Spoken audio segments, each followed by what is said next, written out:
Кечегине бир видео өтө талкууга кирди. Нурзат Токтосунов айымдын бир тойду алып баруусу, ал жерде кыз узатууда салават ырдаганы. Айрым инсандар ошол видеону группадан группага таратып, нарыктуулугубуз кайда баратат, үрп адат каада салтыбыз кайда калды, биз кыргыз катары жоголуп баратабыз деп ушундай формада таратып жатат. Кимде ким ошонуп жаткан болсо, сиздер даана эки жүздүүсүздөр. Маселен, эмне үчүн сиздер тойдо ушинтип жаңы үйлөнгөн жубайлар төрдө отуруп ата энесин кызмат кылдырып койгондорду айтып чыкпайсыздар? Эмне үчүн сиздер ошол эле тойдо ошол эле араб бийин танец жыбатай бийлеп жатканын айтып чыкпайсыздар? Кыргыздын нарыктуулугу бул жерде жок. Эмне үчүн сиздер ошол арака тоюп алып, эки-экиден кызыл чеке болуп мушташкан учурларды чагылдырып, видеолорду айгай салып таратпайсыздар? Ой, биз кайда баратабыз, биз кыргыз катары жоголуп баратабыз деп.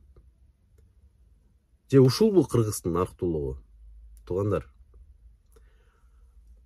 14 кылым мурун ата бабаларыбыз баамдап, анализдеп, мажбурсуз кабыл алган таза ислам динибизди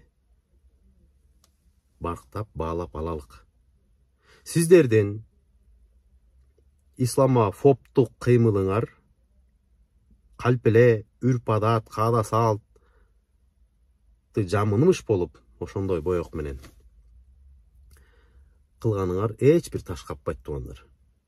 Же толук кыргыз эмессиңер, же толук мусулман эмессиңер. Толук мусулманчылык кылган, же ошол такыбачылык кылганга аракет кылгандарды ушинтип душман катары көрсөткөнгө аракет кыласыздар. Кудайды жүрөк менен эле жакшы көрсө болот деп. Көрөшө турган жер башка. Эгерде сиздер чындап эле кыргыз үчүн күйгөн болсоңуздар, анда мына канча мектеп бар. Ошол мектептин ичинде 10 класс болсо, 10-нун 8-өө орусча, экөө гана кыргызча. Көп учурда. Айрым мектептерде 100% орусча. Кыргыз класс жок. Бар болсо да барып ошо баягы суроо талап жок болгондуктан жоюлуп кетет. Садиктерди айтпай эле коеюн. Садиктерде мен өзүм башыман учураткан. Атайлап ушул кыргыз класска деп, кыргыз группага деп ошо уулумду берсем, суроо талаптын жоктугуна байланыштуу бир 3 айдан кийин ал кайра орус группага айланып кеткен. Мына эмне үчүн ушуларды айгай салып көтөрбөйсүздөр? 14 кылымдан бери сакталып келаткан нерсе, ислам сактап келаткан нерсе, мындан кийин да сактап кала берет. Айрым учурда мен сиздердин кыргыз экениңерге күмөнүм бар. Анткени ушундай да чыккынчылык болобу, туугандар? Ассаламу алейкум деген кишини жаман көрөсүздөр го кадимкидей. Ай, арыбаңыз деп эле койбойсуңбу деп. Силер эмне ата бабаларыңарды сыйлабайсыңарбы? Алардын тандоосун сыйлабайсыңарбы? Мен түшүнбөйм такыр силерди. Нарыктуулук дейсиңер, каада салт дейсиңер. Же өзүңөр ошол айтып аткан сөзүңүздөргө амал кылбайсыздар. Тилиңер бир жакты сайрайт, бирок өзүңөрдүн иш жүзүндө аны көрсөтпөйсүздөр, туугандар. Сиздердин ошол эле баарыңыздардын социалдык баракчаңыздарды карап көрсөм, бириңиздерде да ошол кыз узатууну ушинтип кыргыздын нарыктуулугу, кыргыздын тарыхына ылайык кошок менен узатканыңарды көргөн жокмун. Бириңердин да ушу көчөдө ушу элечек кийип жүргөнүңөрдү көрө элекми ушу анча-мынча айымдар? Биз деле, мына мен айрыкча, менин диним ислам буйрат.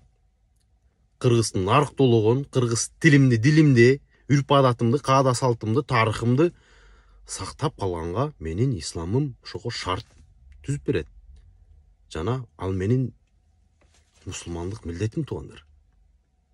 Мен тескерисинче сиздерден кооптоно баштадым. Элди экиге бөлүп жатасыздар. Эл арасында бири-бирине кастыкты тутантып жатасыздар. Экстремизмге жамантип динди жамынып, же жоолукка жамынып, сакалга жамынып, жаман иштерге баргандарга биз деле каршыбыз. Биз да аларга каршы күрөш жүргүзөбүз. Бирок аларды бизден да жакшы, биздин улуттук коопсуздук кызматы жакшыраак билет туугандар. Сиздердин кылып аткан кыймылыңар, сиздердин ушундай жүрүм турумуңар, айтып аткан сөзүңөр ошол экстремизм жыттанып атат туугандар. Келгиле, ала кандай элбиз. Мындайга жол бербейлик туугандар. Кыргыз экениңерге күмөнүм бар. А балким ким билет? Коңурбайдын тукумусуздар. Бар болуңуздар. Ассаламу алейкум рахматуллахи ва баракатух.